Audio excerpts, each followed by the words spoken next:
Dilapidation survey. Dilapidation survey highlights any building defects that have occurred since the first survey or after construction.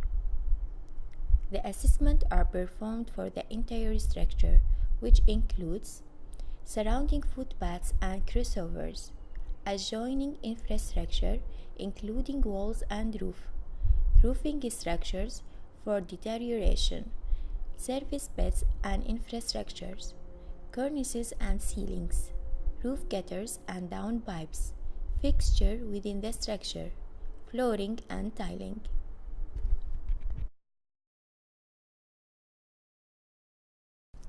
Objectives of the dilapidation survey. The objective of this survey is to inspect and record the existing building condition, which were proposed to be adaptive use prior to the commencement of the building assessment, and its improvement for proposed future development and refurbishment. In the end of this report, we'll provide detail and findings as follows. The construction and condition of the building on the date it was inspected. Any defects that need serious attention. Defects that need further investigation to prevent serious damage to the fabric of the building. And defects that may be hazards to safety and where further inquiries are needed. The chosen case study. The inspection was carried out on 27 April 2017 at Mini Stadium Arena UPSI at Sultan Idris University of Education, which is located at Beira Darul Ridwan. Arena UPSI. The subject property has one block of mini stadium full masonry unit blocks and have been constructed with face brick externally and rendered masonry internally with butterfly and metal decking roof. The building has divided into two main areas, which are the sitting area and the public area that consist of toilets, stores, changing rooms, reference rooms, and meeting rooms. The development is approximately 2 years of age and just finished the defect liability period.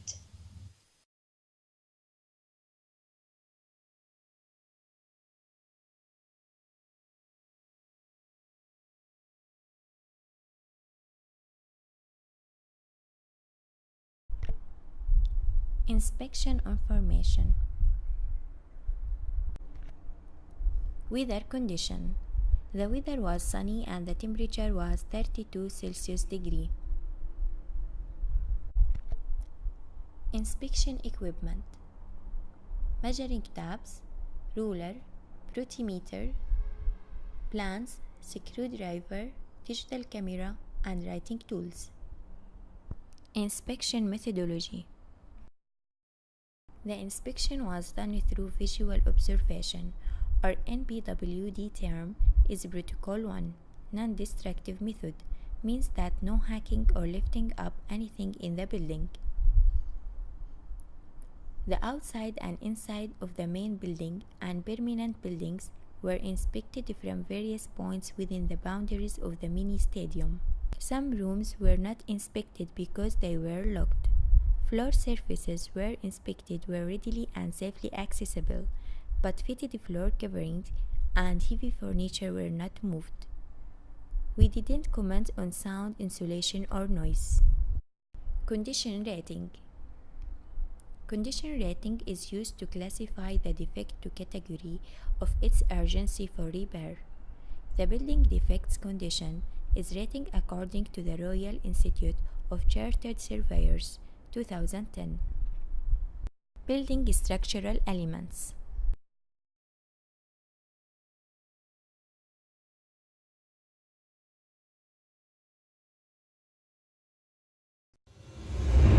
Walls.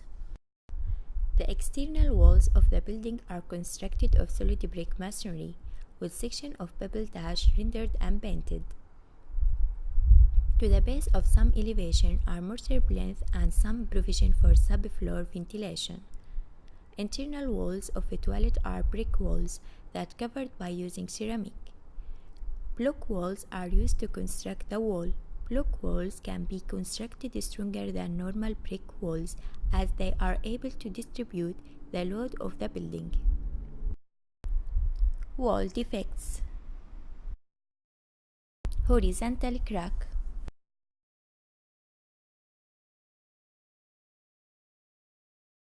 pillar crack, diagonal crack at external walls,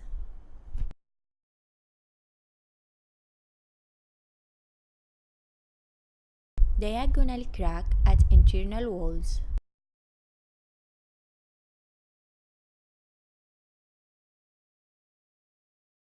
vertical crack, hollow wall tiles,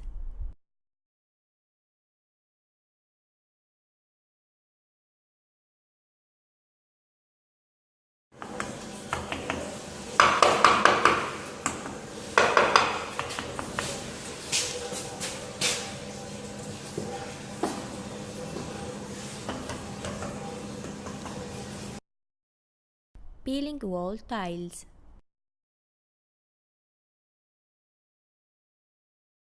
peeling paint, column. The columns at Arena UPSI are concrete columns. Defects on column can be very dangerous, as it is the one structure that supports the building. Damage to the structure could lead to building collapse. Based on the inspection, there are no major defects reported on columns. There are a few minor defects. Columns defects: corrosion,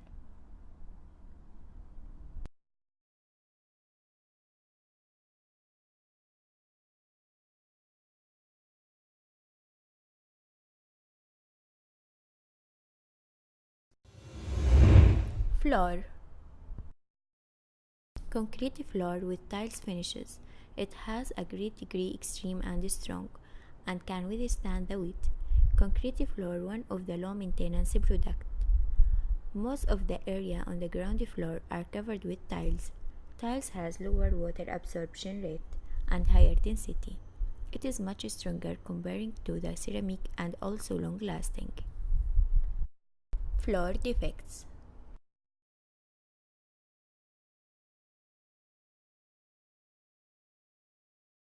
water bonding,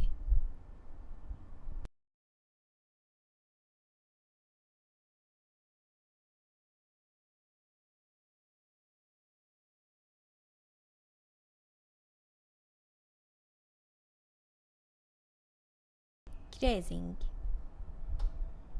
dampness, spalling,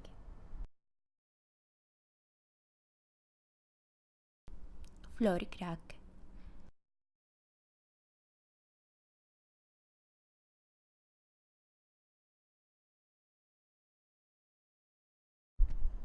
broken tiles,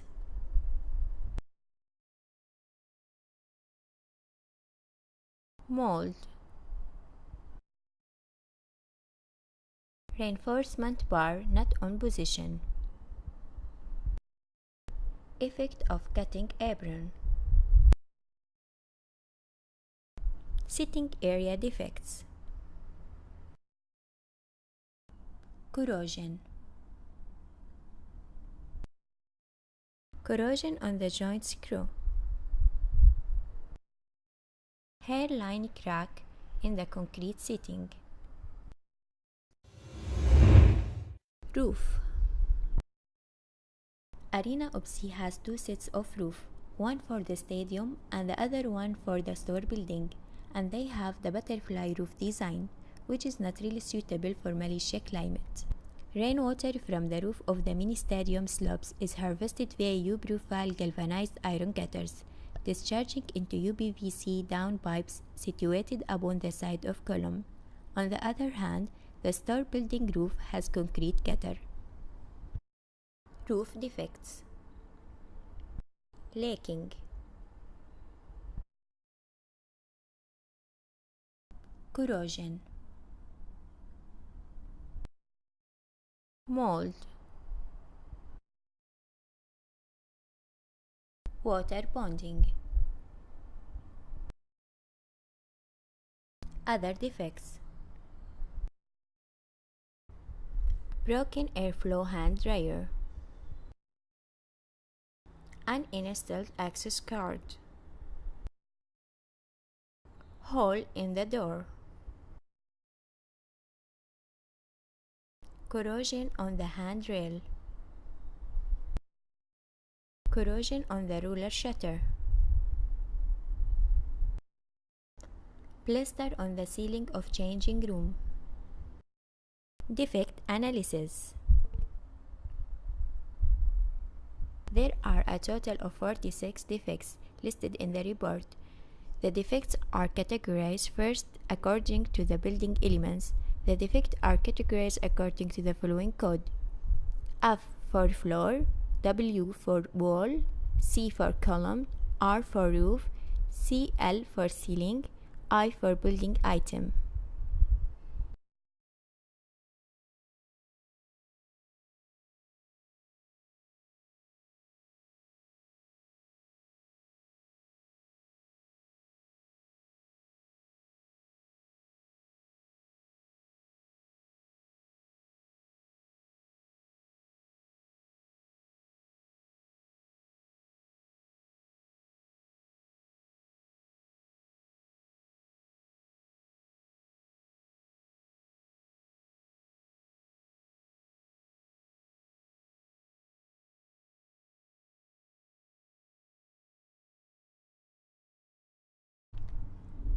The defects analysis summary.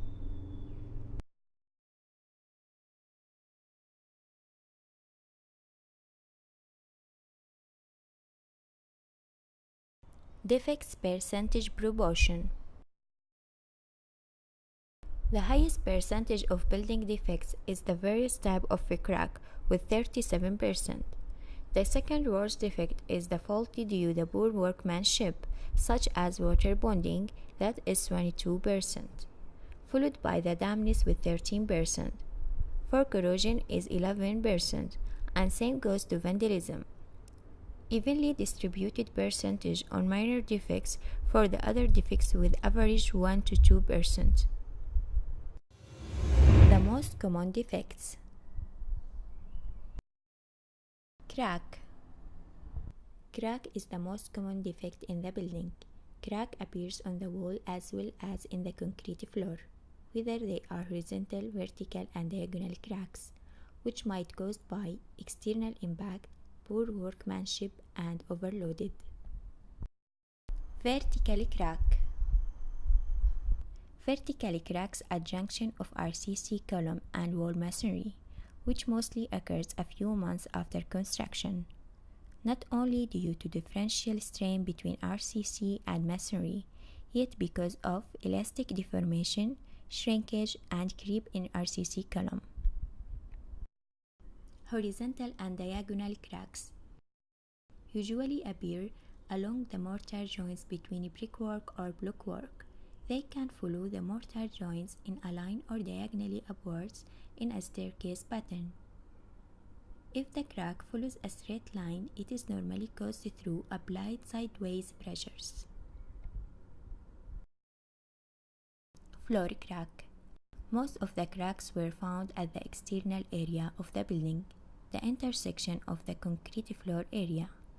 Generally, the major cracks happen due to the settlement of the soil area. The pathways area directly contact with the soil area, so the impact of the soil movement react in a very short time on the building. Leaking.